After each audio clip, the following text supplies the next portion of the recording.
howdy. This tutorial is going to go over two things.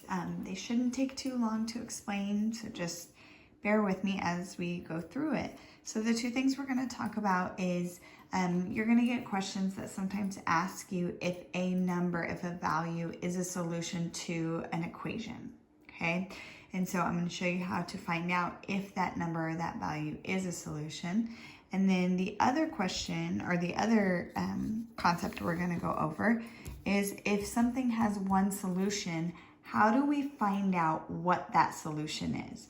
So we know that if it's no solution, no number is going to work.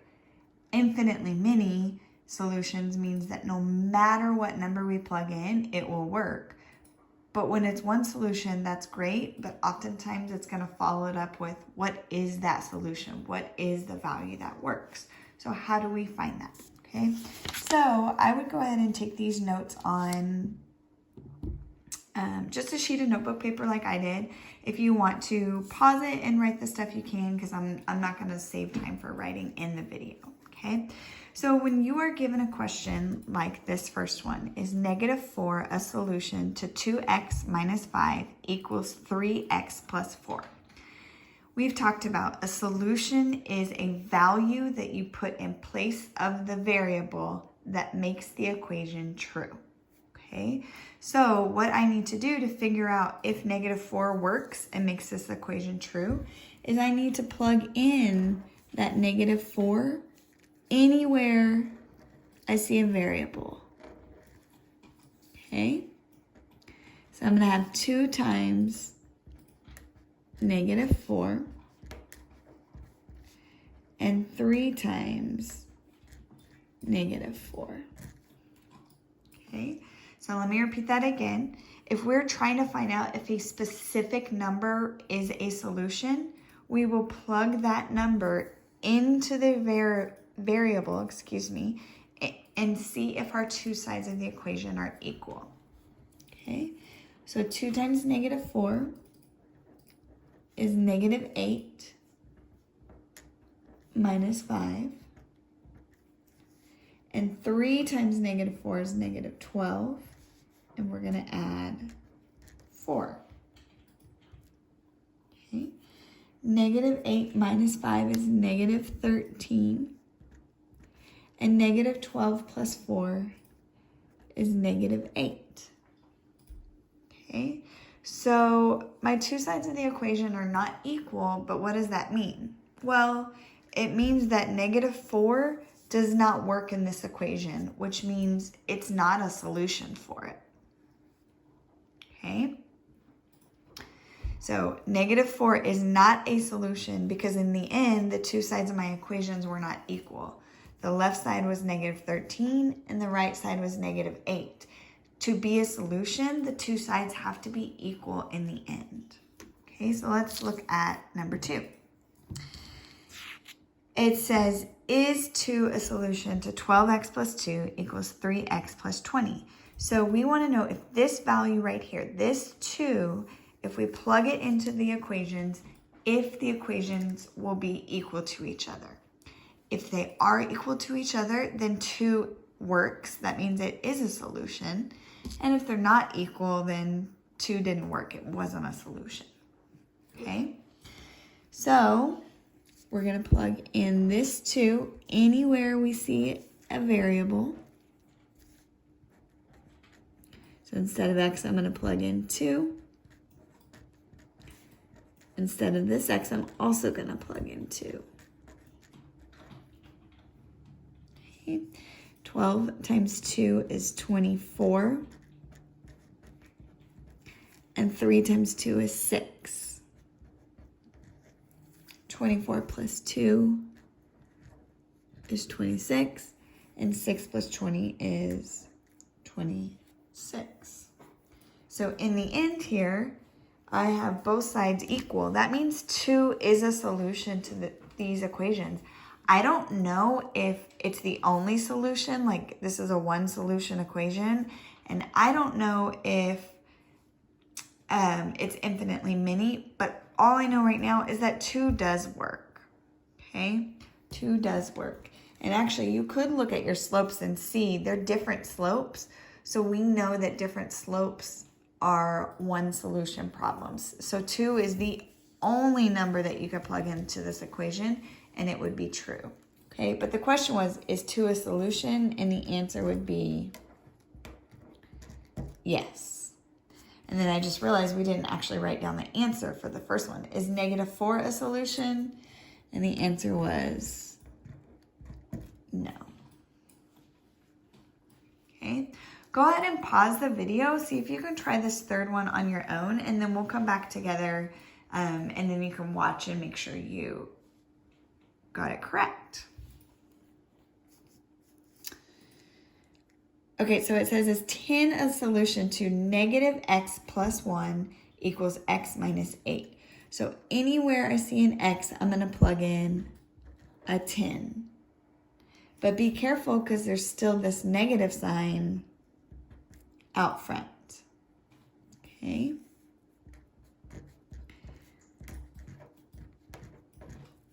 -10 plus 1 is -9, and 10 minus 8 is 2. The two sides were not equal, so is 10 a solution to those equations? The answer would be no.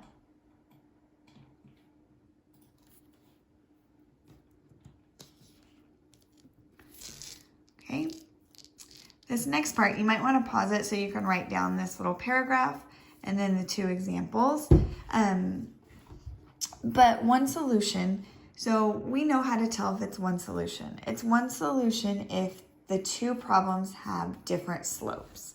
So when I'm looking at these 2 problems, one has a 6 slope, one has a 2. I know there's only one solution. Same thing here. One has a 4 slope and one has a 5. I know there's one solution. But oftentimes in math, you're going to be asked not only how many solutions it has, but if it has one solution, they're going to follow it up and they're going to want to know what is the solution. What is the value that I can plug in here that would make the equations true? Okay, so the way we do that is we actually have to solve for the variable. So I have an x here. I need to solve for the x. And this is where sometimes it gets a little hard because I have x's on the left and x's on the right. We have to get them all on the same side, okay? So I always say just, it doesn't really matter, but I always say letter on the left. So get the letters on the left. That just makes you always realize what the first step is. So I see a letter on the right side. It's got to go. And remember, it is going to go with the coefficient, with the number in front of it. So that 2x, they move together up until the very, very, very end. Okay? So if I have 2 x's on the right side and they need to go, I need to subtract them. But in math, if I do it on one side of the equation, I have to do it on the other. Okay, so 6x minus 2x is 4x. I didn't touch that minus 4, so I'm going to bring it down. Those canceled. That's what we needed it to do. We were trying to get rid of it. And then I didn't touch this positive 4, so I just bring it down. Okay, so now you're looking, there's 2 things standing in the way of this x, this variable being by itself. One is this coefficient of 4, and one is this constant. We always get rid of constants first. What's attached to the variable, we get rid of last. Okay, so how do I get rid of a -4? I do the opposite. I'm going to add 4. But in math, if I do it to one side, I have to do it to the other. It's called balancing your equation. I didn't touch the 4x, so I'm going to bring it down. Those cancel. That's good. That's what we wanted it to do. And 4 plus 4 is 8. Now I ran out of room, so I'm going to write it over here to finish the problem. I still don't have x by itself. It has a 4 out in front of it, so the 4 has to go, okay? There's nothing else to get rid of, so it's time to get rid of what it's attached to. The 4 has to go. we know that these two, 4 and x, are being multiplied because they're right next to each other. And we know to get rid of it, we have to do the opposite. So the opposite of multiplying is dividing. So if I do it to one side, I have to do it to the other. And typically when we're doing this, we make it look like a fraction because fraction is division. Okay. So 4 over 4 is 1, and the x follows it. And 8 over 4, is 2. And we know that 1x is the same as just x. Okay, so this problem, you could have hopefully told me at the beginning that it was one solution because the two slopes were different. But now we solved for the variable, which means you can tell me what the solution is. And the solution is 2. If you wanted to check yourself, you could plug this 2 into your original equations and they should be equal. Okay, let's go ahead and do this last one. Okay, so I can already tell that they have one solution because they have different slopes, but that's not what I'm trying to find out now. I want to actually know what is the solution. What is the value that I can plug in for x, the variable, to make the equation true. Okay, so I told you I always put the letter on the left. If you are a little bit more advanced in math and you see that it'd actually be easier to move the 4x over because you end up with a positive, do that, great. I'm just trying to do it consistently for people that have a little bit of trouble, then they're doing the same thing every time, okay? So I always say letter on the left, which means this 5x has to go because I'm trying to get the x's, my letters, my variables on the left side of the equal sign, okay? So to get rid of a 5x, because remember they travel together, they go together up until the very end, I'm going to get rid of it because I had it, I had a positive, so to get rid of it, you subtract. But if you do it to one side, you have to do it to the other. 4 minus 5 is -1, and the x follows. I didn't touch the plus 12, so just bring that down. Those cancel out, which is good. That's what I wanted. And then I didn't touch the -10, so just bring that down. Okay, so I'm not there yet. I still see a -1 that has to go, and I see a 12 that has to go. We get rid of what's not touching the variable first. So I see a plus 12, so to get rid of it, I do the opposite. I subtract 12, but if I do it on one side, I have to do it on the other.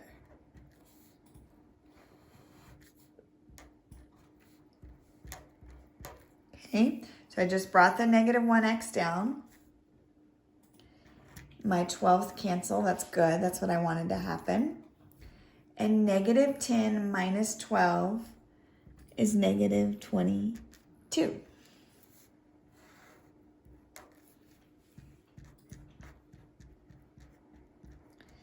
Okay, be really careful here because it kind of looks like the x is by itself, but it's actually not. It's a -1. When it's positive 1x, it's good, but I have a -1. I need to get rid of that negative. So I'm going to divide everything because they're being multiplied. So to get rid of it, I do the opposite. So I'm going to divide by a -1. You can use your kitsy face because this is multiplication and division. A negative and a negative make a positive. And 22 over 1 is just 22. So the only number that you could plug into these equations and it would be true is a 22. Okay, go ahead and see if you can complete your assignment. If you have any trouble with it, we can schedule a Google Meet and work together to help you get it figured out.